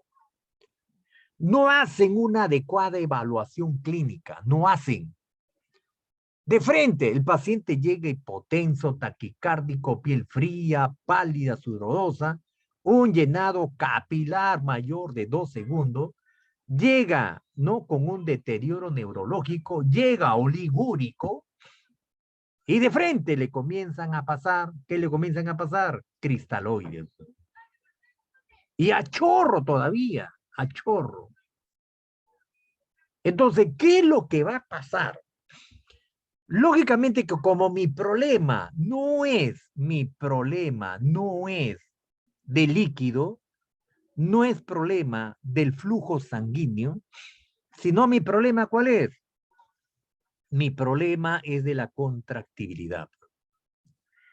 Ese exceso de volumen que ustedes me están entregando, lamentablemente, ¿qué va a generar? Me va a generar sobrecarga circulatoria. Me va a generar sobrecarga circulatoria. Y todo el exceso de volumen que tú me vas a entregar, ¿dónde se va a acumular? En el pulmón. ¿Y qué me vas a generar? Me vas a generar edema agudo de pulmón. Por eso que es importante cuando llegue el paciente crítico, pregunta, ¿qué pasó? Señora, ¿qué pasó con el paciente? Primero descarta hipovolemia. Señora, ¿tú tiene antecedente caída? ¿No? ¿Tiene antecedente de trauma? No hay. Si el paciente no llega con antecedente de trauma, no hay hemorragia intracraneal, no hay hemorragia intratorácica, no hay hemorragia intraabdominal, no hay hemorragia intrapélvica, no hay hemorragia de extremidades, no hay fracturas expuestas, no hay pérdida de sangre y no hay trauma térmico, descartas shock hipovolémico. Después el otro shock que puedes hacer es determinar si tiene shock séptico. ¿Y cómo te das cuenta que el paciente tiene shock séptico? Posiblemente llegue febril, llegue con temperatura elevada, ¿no? Le tomas un hemograma y ves leucocitosis. Le tomas un PCR, ves una respuesta inflamatoria, ¿no? Entonces, si tú ves que el paciente tiene un hemograma patológico y está haciendo fiebre, ya sepsis, ¿eh? Sepsis, ¿no? Pero no tiene fiebre. Y encima, no tiene fiebre. Y encima tiene un hemograma normal. Y encima una orina normal. No hay sepsis. Ya, descarta sepsis. Ahora, ¿será un shock obstructivo? A ver, le pregunta, ¿será neumotórax hipertensivo? Auscultas el pulmón y si tú ves que hay un buen pasaje del murmullo vesicular, entonces no hay neumotórax, menos hemotórax, porque no tiene antecedente de trauma. Descartas hemotórax, neumotórax, que puedan generar un problema obstructivo. Y como no se ha golpeado el pecho, no se ha golpeado el mediastino, descartas taponamiento cardíaco. Entonces, ¿qué haces? Bueno, tú dices, no, a ver, Dios mío, ilumíname, dame sabiduría. No hay evidencia de shock hipovolémico. No hay evidencia de shock séptico. No hay evidencia de shock obstructivo. Bueno, ¿será anafilaxia? ¿Tiene edema de glotis? A ver, ventila el paciente. Hay que ventilar al paciente. ¿Cómo ventila? Ventila bien. No hay signos de anafilaxia. Descartas anafilaxia. ¿Qué más podrá hacer? ¿Le han dado alguna droga al paciente? ¿Lo han inducido? ¿Es un paciente ¿no? Drogodependiente, ¿no? Posiblemente si por ahí hay algo, habrá que investigar. Pero si no hay nada de eso, ya te vas básicamente a lo que es el problema del corazón. Tú dices, no, pero ¿por qué mi paciente tiene insuficiencia? ¿Por qué tiene problema de hipotensión? ¿Por qué está haciendo shock cardiogénico? Tendrás que descartar una insuficiencia cardíaca izquierda, de una ICC izquierda, o tendrás que descartar una ICC derecha. ¿Qué más tendrás que descartar? Un infarto agudo de miocardio. O tendrás que descartar un bloqueo auriculoventricular de tercer grado. O tendrás que descartar una taquicardia ventricular inestable. O tendrás que descartar una bradicardia severa inestable. Entonces ya te vas al corazón. Posiblemente falla cardíaca. Y así tendrías que determinar. Por eso que siempre le digo a mis estudiantes jóvenes, por favor, es necesario la semiología. Yo no puedo determinar algo si no sé cómo hacerlo. Por eso que la semiología nos ayuda. Y eso es lo que menos se enseña en la universidad. No, que no necesitan, me dicen. Pero ¿cómo no va a necesitar la semiología? La semiología es fundamental para poder hacer el análisis de los signos y síntomas. Necesito semiología en enfermería para poder determinar cuál es la probable causa de la inestabilidad del paciente. Entonces, como ustedes están observando, para poder determinar a este paciente crítico se requiere conocimiento. A veces yo digo, el paciente tiene ingurgitación yugular, tiene edema de extremidades, ¿no? Ya me está indicando algo, hay edema de extremidades, ingurgitación yugular, ¿no? Tengo un pulmón congestionado, hay crépitos en el pulmón, el paciente tiene dificultad para respirar, el paciente no tolera el decúbito, siente una sensación de falta de aire, por ahí ya estoy pensando en una insuficiencia cardíaca congestiva. Entonces, todo eso que me da el conocimiento. ¿Ah? Muy bien. Y en el shock séptico, como ustedes están observando, ya no es problema del volumen intravascular, ya no es problema del inotropismo. ¿Cuál es el problema en el shock séptico o shock distributivo, también como se conoce? Es la resistencia vascular sistémica disminuida. Ahora usted me dice, a ver, profesor, pero ¿por qué? ¿Por qué está disminuido la resistencia vascular sistémica? ¿Por qué? Ustedes saben que cuando el germen ingresa al torrente sanguíneo genera bacteremia, ¿sí?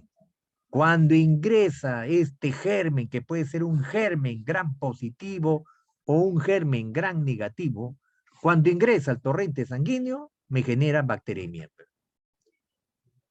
Y acuérdate que esa bacteria no puede traspasar la barrera hematoencefálica.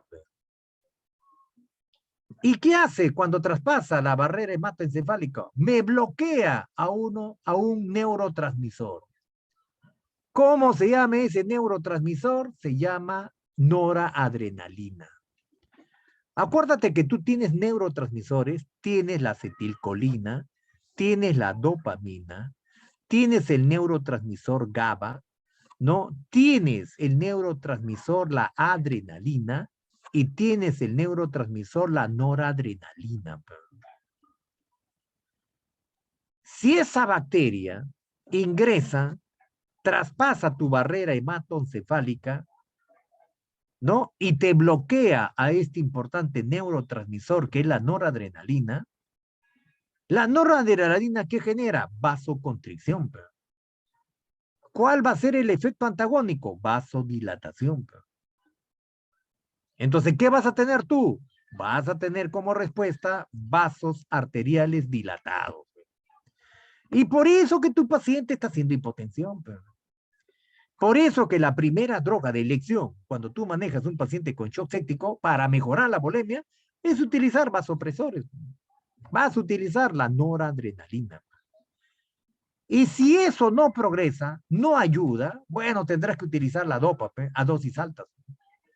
La dopamina, que es un inotrópico positivo, ¿no? Actúa sobre receptores alfa 1, alfa 2 y también actúa sobre receptores beta 1.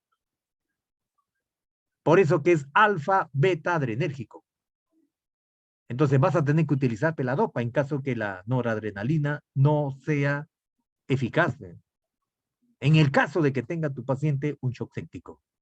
¿Sí? Muy bien. Hasta acá, ¿alguna pregunta?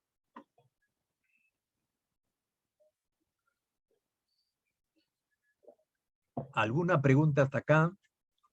¿Alguna duda? ¿Alguna inquietud? ¿Algún aporte?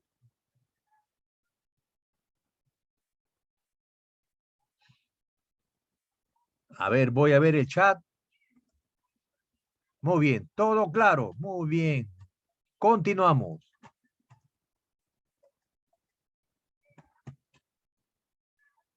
Esta es otra cosa que también que quiero que conozcas, ¿sí? Para que puedas manejar al paciente crítico, no con eficacia. Tienes que observar estos parámetros hemodinámicos en los diferentes estados de shock, en los diferentes tipos de shock, ¿sí? Entonces, un parámetro importante es la frecuencia cardíaca, la presión arterial, la presión venosa central, el débito cardíaco, la resistencia vascular sistémica y el consumo de oxígeno. ¿Sí? Entonces, en la fase precoz del estado de shock, lógicamente que vamos a tener como respuesta incremento de la frecuencia cardíaca en el shock hipovolémico. Acuérdate que cuando un paciente está en shock hipovolémico, este paciente crítico con shock hipovolémico, al inicio, ¿qué hace? Se activan los mecanismos de compensación.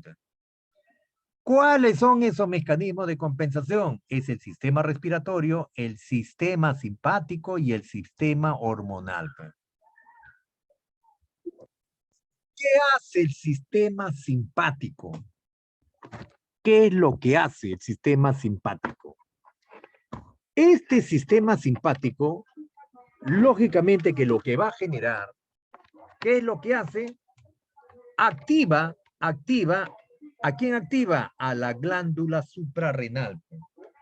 Activa a la glándula suprarrenal. Y la glándula suprarrenal libera una importante catecolamina. ¿Cómo se llama esa catecolamina?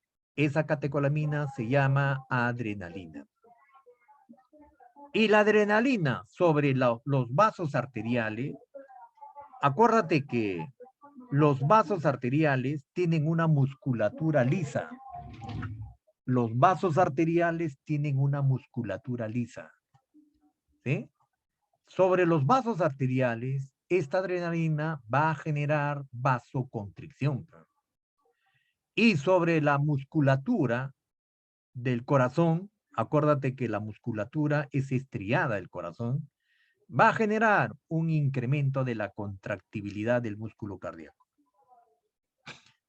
Por eso que cuando se activa este mecanismo de compensación, que es el sistema simpático, por eso que el paciente incrementa, ¿qué va a incrementar? Su frecuencia cardíaca. ¿Sí? Por eso que en el primer estadio del estado de shock, la frecuencia cardíaca va a ser mayor de 100, ¿no? Mayor de 100, ¿no? En el estadio 3 va a ser mayor de 120 y en el estadio 4 va a ser mayor de 140. ¿Sí? A medida que vaya progresando la descompensación hemodinámica, lógicamente que la frecuencia cardíaca se va a ir incrementando. Por eso que cuando tenemos una fase tardía del estado de shock hipovolémico, la frecuencia cardíaca está significativamente incrementada. Lo otro es la presión arterial. Esta presión arterial, ¿no? Lógicamente, en el shock hipovolémico, ¿no? Cuando está en su fase precoz, puede ser que la presión arterial esté conservada. ¿Cuánto es tu presión arterial? 120/80. Puede disminuir discretamente a 110/70. Pero cuando ya está en una fase tardía, ya está con un shock hipovolémico grado 3, grado 4, cae la presión arterial. Por eso que hablamos de shock compensado y hablamos de shock descompensado. Compensado es hasta cuando las pérdidas sanguíneas es menor de 30%. Y cuando las pérdidas sanguíneas superan el 30%, ya hablamos de shock descompensado. ¿Sí? ¿Y por qué? Porque acá fracasan los mecanismos de compensación. ¿Sí? No sé si te acuerdas del famoso sistema renina,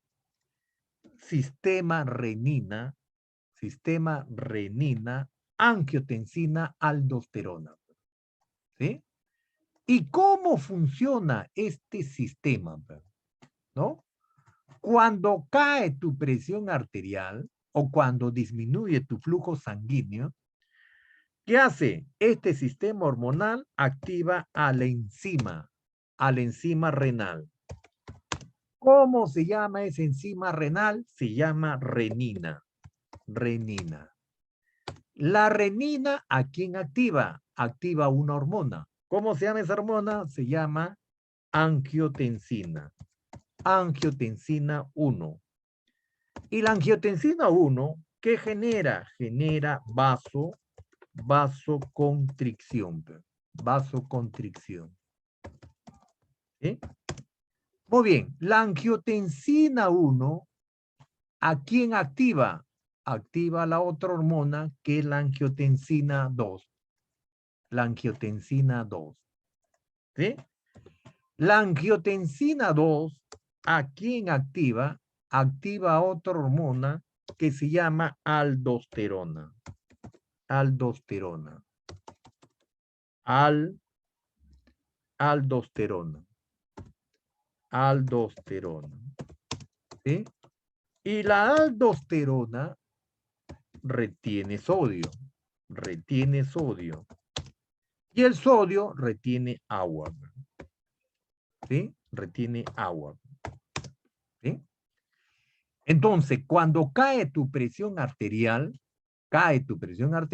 lógicamente que este sistema hormonal, que es el sistema renina, angiotensina, aldosterona, se activa justamente ¿para qué? Para tratar de mantener tu volemia. ¿Sí? Ahora, al inverso, ¿no? Al inverso, cuando el paciente hace hipertensión, cuando hace hipertensión, el problema de que los hipertensos, lógicamente que ellos generan retención de sodio. Y esa retención de sodio, ¿por qué puede ser? Puede ser por el consumo excesivo de sal. Y si tú retienes sodio, retienes agua. Vas a incrementar el gasto cardíaco. ¿Sí? Y tu corazón va a tener que hacer mayor esfuerzo para bombear la sangre. Por eso que cuando es un paciente hipertenso, yo a este paciente hipertenso, ¿qué le doy? Le doy los famosos inhibidores IECA. IECA. ¿Y qué es el inhibidor IECA? El inhibidor IECA es el inhibidor que va a inhibir ¿a quién? A la enzima convertidora de la angiotensina. ¿A quién va a inhibir? Va a inhibir a la renina, a la renina. Por eso que yo le doy lorsatán, iversatán, ¿no? Todo lo que termina en tan, todos los inhibidores IECA para que me bloqueen la renina. Porque si no me bloquea la renina, me activa la angiotensina. Y la angiotensina genera vasoconstricción. En un paciente hipertenso que genere vasoconstricción, se dispara la presión arterial.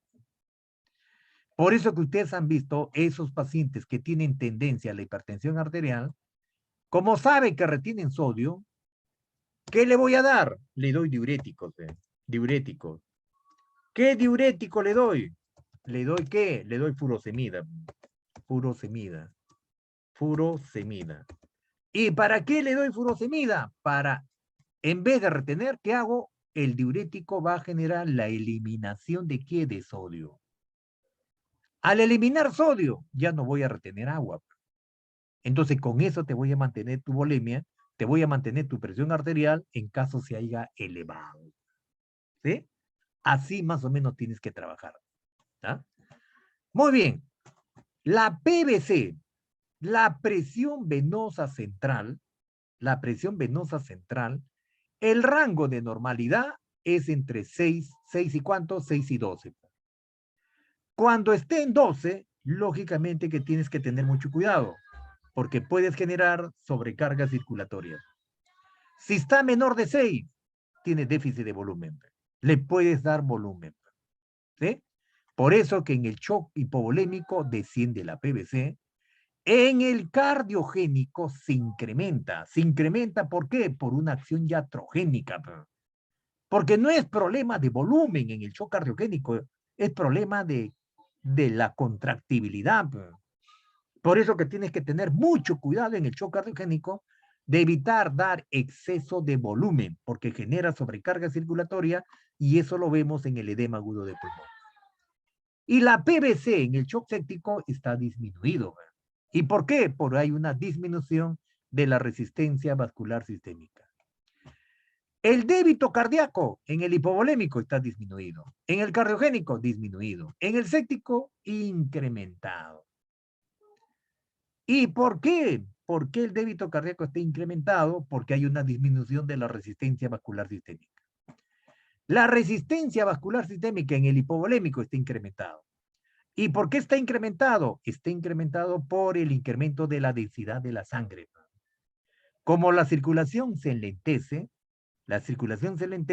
a nivel periférico, esa sangre densa, así la sangre como gelatinosa, va a ofrecer mayor resistencia al flujo de sangre.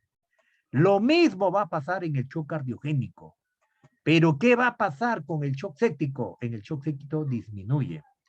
¿Por qué? Porque ya te he indicado que esa bacteria que hace, bloquea a ese neurotransmisor que es la noradrenalina, y si bloquea la noradrenalina ya no genera vasoconstricción, sino genera vasodilatación. ¿Sí? ¿Cómo está el consumo de oxígeno en el hipovolémico? Disminuido. ¿Y por qué? Porque hay menor aporte de oxígeno, porque está llegando poca sangre. En el cardiogénico, igual. Y en el séptico, igual. Y en la fase tardía ya es más peligroso. Ya el paciente está generando mayor cantidad de ácido láctico. Y eso te va a matar al paciente. ¿Sí? Muy bien. ¿Hasta acá alguna pregunta? ¿Alguna pregunta hasta acá?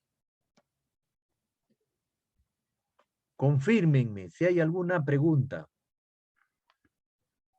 alguna duda, alguna interrogante.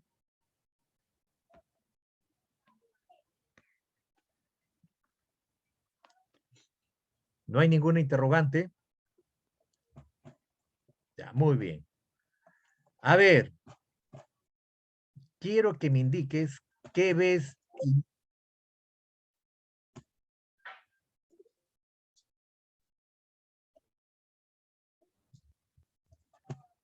A ver, ¿qué ves en este monitor? ¿Qué estás observando en este monitor? Indícame, ¿qué ves? ¿Qué estás observando en este monitor? A ver, ¿alguna manito? ¿Qué ves en ese monitor? ¿Qué te llama la atención en este paciente crítico? ¿Qué te llama la atención? A ver, una manito. Pueden levantar la mano o puedes activar en el chat. Muy bien, muy bien, Flor. Te agradezco por tu apreciación. Bueno, lo que estamos observando acá en este monitor cardíaco, estamos observando una frecuencia cardíaca disminuida. ¿Qué está generando? Está generando una bradicardia. ¿Sí? Pero cuando tú veas, ¿no? Esta bradicardia, quiero que me observes si es una bradicardia sintomática o asintomática. ¿Sí? Bradicardia sintomática o asintomática. Y para eso, ¿dónde te vas? Te vas a la presión arterial. ¿Cuánto está la presión arterial? Está en 133 la sistólica y está en 54 la diastólica. ¿Sí? ¿Y cuánto está su presión arterial media? Está en 80. Entonces, está dentro del rango de normalidad. Está entre 70 y 110. Está en 80. Entonces, esta bradicardia yo lo puedo considerar como una bradicardia no asintomática, asintomática, ¿sí? Pero como ustedes me han dicho que tenemos que valorar y estar atentos y ver las tendencias, acá lo único que yo estoy observando en esta derivación de 2, veo la onda P, que es la despolarización de las aurículas, el QRS, que es la despolarización de los ventrículos, y estoy observando una onda T invertida, una onda T invertida, ¿sí? En el otro ciclo cardíaco, igual, una onda P, un QRS y una onda T invertida, igual, una onda P, un QRS y una onda T. Acá, ¿qué me llama la atención? La onda T invertida. Entonces, ¿yo qué es lo que tengo que hacer? Si veo una onda T invertida, tengo que pedir un dosaje de electrolito. No vaya a ser que esta paciente me esté haciendo bradicardia por una hipopotasemia. Acuérdate que el potasio del paciente es de 3.5 a 5.5. Entonces, si yo veo esta onda T invertida, entonces lo que tengo que pedir es un dosaje de electrolito. ¿Sí? Porque acuérdate que puede ser que haya un problema del potasio. ¿Sí? Entonces pido un dosaje de electrolitos. Pero hasta el momento es una bradicardia, pero asintomática. ¿Qué más estoy observando? Estoy observando una saturación de oxígeno. ¿De cuánto? De 99%. ¿Sí? Y estoy observando un CO2 exhalado de 47. Entonces, lógicamente que este 99, esta saturación de 99, me está indicando que todavía el pulmón tiene la capacidad oxigenatoria. ¿Ya?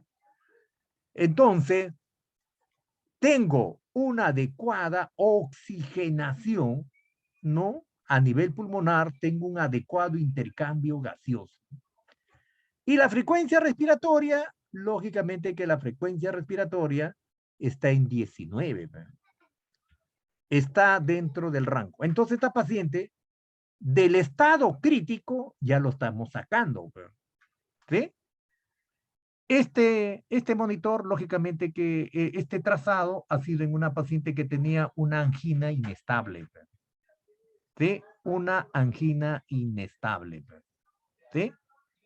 Entonces, lógicamente que como tenía una angina inestable, ¿no? Una angina inestable, posiblemente al inicio estaba descompensada, pero ahorita ya se está compensando. A esta señora, lógicamente que lo que se le ha hecho es un cateterismo cardíaco. Se le ha colocado un stent. ¿Se le ha generado qué? Se le ha generado una reperfusión de las arterias coronarias. Entonces, ya estamos rescatando ese corazón. Esa señora va a seguir viviendo y hasta el momento sigue viviendo. ¿Sí? Por eso que es importante observar, ¿no? Y valorar todas las tendencias, todas las tendencias. Por eso que es necesario. ¿Sí? Muy bien. Continuamos.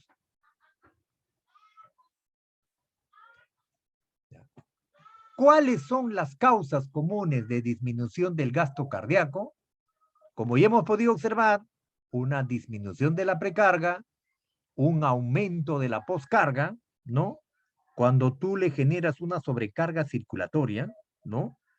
Cuando el paciente tiene una pobre contractibilidad, puede ser por una insuficiencia cardíaca congestiva, ¿no? O puede ser por un infarto agudo de miocardio extenso, o puede ser por una hipovolemia, ¿no? Producido por vasodilatadores o producido por pérdida de sangre o líquidos corporales, o puede ser por una crisis hipertensiva que ha generado un desorden cerebrovascular de tipo hemorrágico, o puede ser por una enfermedad cardíaca, ¿sí?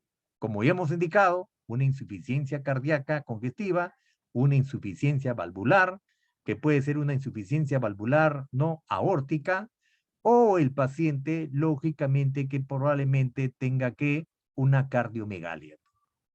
O puede ser por unas arritmias cardíacas, sobre todo las arritmias ventriculares, la taquicardia ventricular y la fibrilación ventricular. ¿Sí? Muy bien, estimados participantes, he tratado de hacer un resumen, ¿no? Un resumen de todo este tema tan interesante, ¿no? Y en realidad yo considero de que es importante que ustedes hagan el esfuerzo de aprender cada día, ¿sí? Cada día. Es necesario, es fundamental que todos los días hagas el esfuerzo de aprender algo nuevo. Agarra un libro, cómprate un libro. El mejor amigo es el libro. Ahora, hay veces, bueno, ya tenemos el internet que nos ayuda de una manera parcial, pero en el libro vas a encontrar una explicación más detenida. Por eso que les pido, por favor, que continúes con tu capacitación, sigue esforzándote. Yo lo único que hago, trataré de brindarte en las medidas de mis posibilidades, ¿no? Brindarte estos alcances para que te ayuden a mejorar tus competencias profesionales, ¿sí? Por eso que continúen adelante y ustedes saben que el beneficiado va a ser el paciente, ¿sí? Él va a ser el paciente, porque lo que yo quiero que tú evites el mínimo de errores. Quiero que evites el mínimo de errores, ¿sí? Y con eso vamos a lograr la excelencia, vamos a lograr la calidad de las prestaciones de salud, ¿no? En todos los profesionales, tanto en el profesional médico como en el profesional de enfermería, que son los pilares fundamentales de un hospital, ¿sí? Muy bien, agradecerles de una manera muy especial, ¿no? Su participación el día de hoy. Dios mediante, ya nos estaremos viendo en una nueva oportunidad. Gracias por haberme acompañado en esta jornada y espero haber contribuido con un granito de arena, ¿no? Te deseo lo mejor de los éxitos, muchas felicidades, que Dios te bendiga y te proteja y ya nos estaremos viendo en una nueva oportunidad. Un fuerte abrazo para cada uno de ustedes.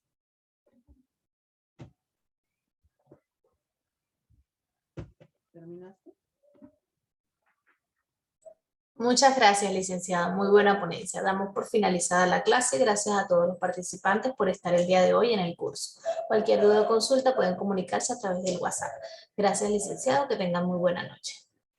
Gracias, Chris Lady, gracias por tu apoyo. Que te vaya bien. Igualmente.